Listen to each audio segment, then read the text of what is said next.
Mas Wagito, jangan. Tolong pulang. Saya takut. Mbak Hamidah menahan pintu dapur dengan tubuhnya yang gemetar.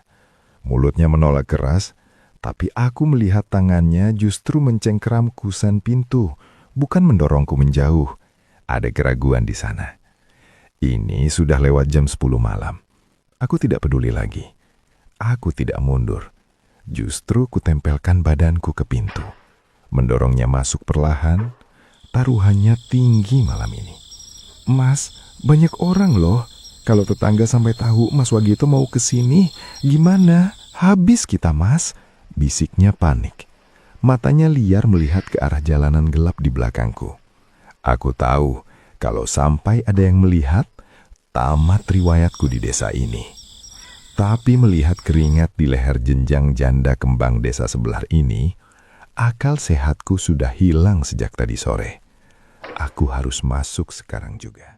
Aku tidak perlu mendobrak. Begitu aku menekan pintu dengan bahuku, Mbak Hamidah mundur. Tangannya yang gemetar terlepas dari gagang pintu. Itu sinyal bagiku. Aku masuk, lalu segera memutar kunci dari dalam. Klik. Suara besi kunci itu adalah tanda bahwa dunia luar resmi tertutup. Sekarang, hanya ada aku dan dia dalam keremangan ruang tamu yang hanya diterangi lampu teras dari celah ventilasi. Semua ini bermula 3 hari lalu. Aku melihatnya di pasar desa sebelah. Mbak Hamidah, janda yang baru setahun ditinggal suaminya. Kulitnya kuning langsak, gerakannya luwes saat membenahi jilbabnya yang tertiup angin. Aku tidak banyak tanya, langsung kuselidiki di mana rumahnya. Kemarin, saat dia pulang lewat jalan setapak, aku sengaja berpapasan. Kami hanya bertatap mata 3 detik, tapi aku tahu ada kekosongan yang dia simpan di balik wajah Anggunyo itu. Dia tidak menunduk. Dia melihatku balik dengan tatapan yang menantang sekaligus takut. Itu alasanku ada di sini malam ini. Aku tidak butuh waktu lama untuk tahu bahwa dia juga butuh teman. Mas Wagito, jangan. Saya belum siap kalau ada yang lihat. Bisiknya lagi. Suaranya kini lebih lembut, hampir seperti desahan. Aku melangkah mendekat, mengabaikan jarak aman. Aku berdiri tepat di depannya, hingga ujung sepatuku bersentuhan dengan ujung kakinya. Aku bisa mencium aroma sabun mandi dan keringat tipis dari tubuhnya. Aku tidak merayunya dengan kata-kata cinta. Aku langsung memegang kedua bahunya. Dia berjengit, tapi tidak meronta. Mbak, tidak akan ada yang tahu. Aku sudah pastikan jalanan sepi, kataku datar. Logis meyakinkannya. Tanganku turun ke punggungnya, menariknya sedikit lebih dekat agar dia bisa merasakan napas panas di keningnya. Logikanya sederhana. Kalau dia benar-benar menolak, dia pasti sudah berteriak sejak aku mengunci pintu tadi. Tapi dia diam. Dia hanya menatap kancing kemejaku dengan napas yang mulai pendek-pendek. Dia menatapku. Matanya yang basah mulai menunjukkan kepasrahan. Tapi Mas, jangan di sini. Pintunya tidak terlalu kuat. Ucapnya lirih sambil melirik ke arah pintu kamar yang tertutup rapat. Aku tahu, ini adalah lampu hijau yang aku tunggu. Aku tidak bicara lagi. Kurangkul pinggangnya dan membimbingnya masuk ke area yang lebih gelap tanpa saling menyalahkan satu sama lain. Aku membimbingnya masuk ke ruangan yang lebih dalam. Tanpa lampu, hanya sisa cahaya dari luar yang menembus ventilasi, membuat siluet tubuh Mbak Hamidah terlihat sangat jelas. Logikanya sederhana. Wanita tidak akan membiarkan pria asing membimbingnya ke area privasi jika di hatinya tidak ada keinginan. Aku tidak melepaskan genggamanku. Justru, aku menariknya hingga punggungnya membentur dinding kayu yang terasa dingin. Kontras dengan suhu tubuhnya yang mulai memanas. Mas, jangan terlalu berani, rintihnya. Tapi tangannya kini tidak lagi berada di dadaku untuk mendorong. Jemarinya justru meremas ujung kemejaku, seolah dia sedang mencari pegangan agar tidak jatuh. Aku maju 1 langkah lagi, mengunci pergerakannya. Aku tidak menciumnya dulu. Aku menggunakan tangan kananku untuk mengusap sisa keringat di pelipisnya, lalu turun ke lehernya. Aku bisa merasakan denyut nadinya berpacu kencang di bawah kulitnya yang halus. Mbak Hamidah sudah lama sendirian kan? Tanyaku langsung, tanpa basa-basi. Dia hanya bisa mengangguk pelan dengan mata terpejam. Nafasnya mulai pendek-pendek, beradu dengan napas dariku yang terasa panas di depan wajahnya. Aku meletakkan tanganku di pinggangnya, menariknya perlahan agar tidak ada lagi celah udara di antara kami. Di saat itulah perlawanan terakhirnya runtuh.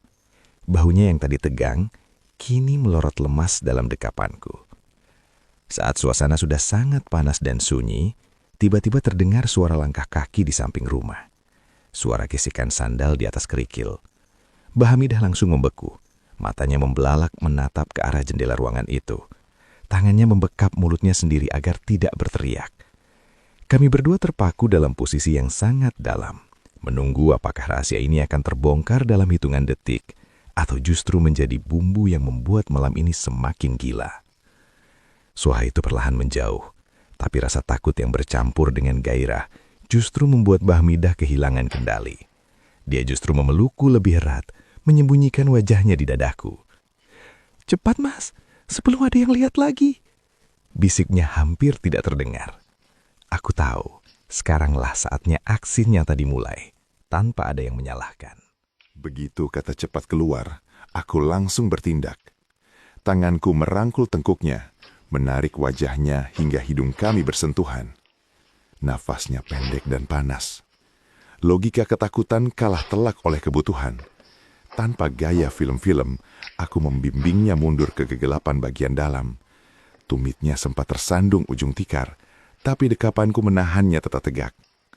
Kami sampai di balai-balai kayu tua. Aku duduk, lalu menarik lengannya agar dia berdiri tepat di depanku. "Mas, benar tidak ada yang lihat?" bisiknya panik. Aku diam. Ku tempelkan tangannya ke dadaku yang berdegup kencang. Itu bukti nyata. Dia tidak lagi gemetar karena takut, tapi karena sensasi yang setahun ini hilang dari hidupnya. Dia butuh merasa diinginkan, dan aku pria yang memberikan itu tanpa ragu. Mbah Hamidah menarik napas panjang saat tanganku mulai bekerja nyata. Kubuka dua kancing kemejaku karena suhu ruangan mendadak naik drastis. Tanganku mulai meraba tekstur kain bajunya yang tipis. Tiba-tiba, brak! Kucing berkelahi di atap seng.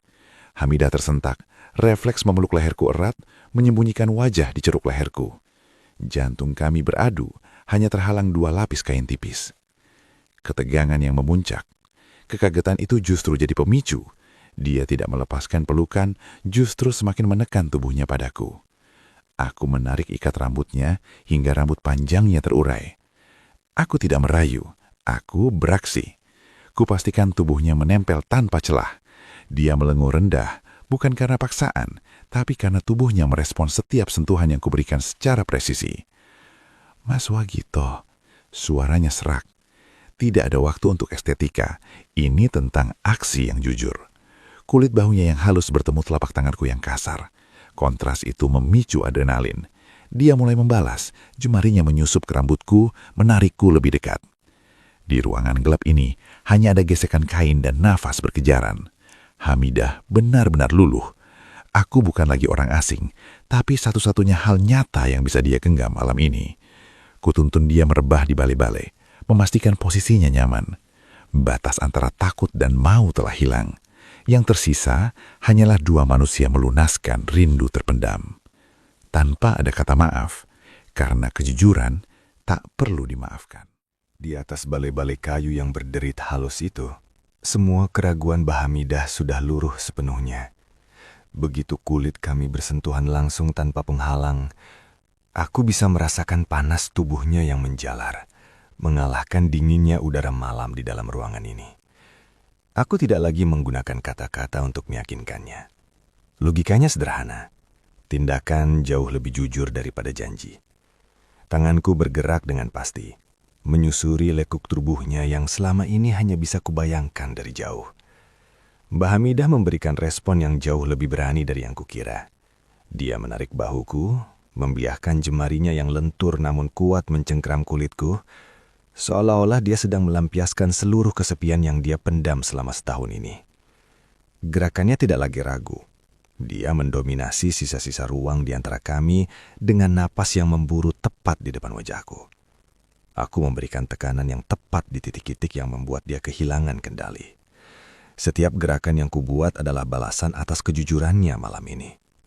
Mbah Hamidah melenguh rendah, Sebuah suara yang tertahan di tenggorokan, menandakan bahwa dia sudah benar-benar hanyut dalam permainan yang kami ciptakan sendiri. Aku memastikan setiap inci dari dirinya merasa dihargai, merasa kembali menjadi seorang wanita yang diinginkan secara utuh. Tidak ada paksaan, yang ada hanyalah sinkronisasi gerakan tubuh yang saling menuntut. Aku bergerak lebih dalam, memastikan penyatuan ini menjadi sesuatu yang tidak akan pernah dia lupakan. Di tengah kegelapan total ruangan ini, indera peraba kami menjadi 10 kali lipat lebih sensitif. Aku bisa merasakan keringat tipis di punggungnya, detak jantungnya yang seirama dengan detak jantungku, hingga getaran halus di kakinya. Saat aku mencapai titikku, Mbah Hamidah memelukku sangat erat, menyembunyikan wajahnya yang panas di bahuku, sementara aku terus menjaga ritme agar dia tetap merasa aman dalam dekapanku. Di momen ini, dunia luar dengan segala aturannya terasa sangat jauh dan tidak relevan. Kami hanya dua manusia yang sedang menuntaskan dahaga emosional dan fisik yang sudah mencapai batasnya. Tanpa ada satupun kata yang terucap, kami tahu bahwa malam ini adalah milik kami sepenuhnya. Sebuah penaklukan yang lahir dari kesepakatan diam-diam di balik pintu yang terkunci rapat. Suara jangkrik di luar rumah perlahan mulai terdengar kembali, menandakan ketegangan yang tadi memuncak, kini telah meluruh menjadi ketenangan yang luar biasa. Di dalam ruangan yang masih gelap itu, aku duduk di tepi balai-balai sambil merapikan kembali kemejaku. Di sampingku, Mbah Hamidah melakukan hal yang sama. Tidak ada kecanggungan, tidak ada air mata penyesalan. Yang tersisa hanyalah aroma parfumnya yang kini bercampur dengan aroma tubuhku. Sebuah tanda kemenangan atas kesepian.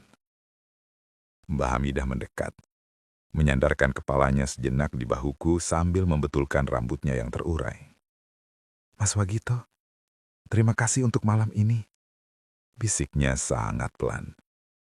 Suaranya tidak lagi bergetar karena takut, melainkan penuh dengan kedamaian. Aku hanya mengangguk, lalu menggenggam tangannya sebentar sebagai bentuk janji bahwa rahasia ini akan tersimpan rapat di balik dinding kayu rumahnya. Logikanya hidup harus terus berjalan. Besok aku akan tetap menjadi Wagito dari desa sebelah. Dan dia akan tetap menjadi Mbah Hamidah yang anggun. Namun, ada satu hal yang berbeda. Kami berdua sekarang memiliki rahasia yang membuat hari-hari kami tidak akan lagi terasa hambar. Tanpa perlu saling menyalahkan, kami tahu bahwa apa yang terjadi di ruangan ini adalah kebutuhan yang jujur. Aku berdiri, memberikan satu kecupan terakhir di keningnya sebelum melangkah menuju pintu belakang untuk pulang melalui kegelapan sawah. Malam ini berakhir, tapi aku tahu ini bukanlah yang terakhir bagi kami. Terima kasih telah menyimak kisah Wagito dan Mbah Hamidah. Tetaplah di zona romantis, tempat di mana kumpulan kisah dan cerita-cerita romantis terbaru disampaikan langsung ke hadapan Anda dengan kejujuran dan rasa yang mendalam. Jangan biarkan imajinasi Anda berhenti di sini. Sampai jumpa di episode selanjutnya.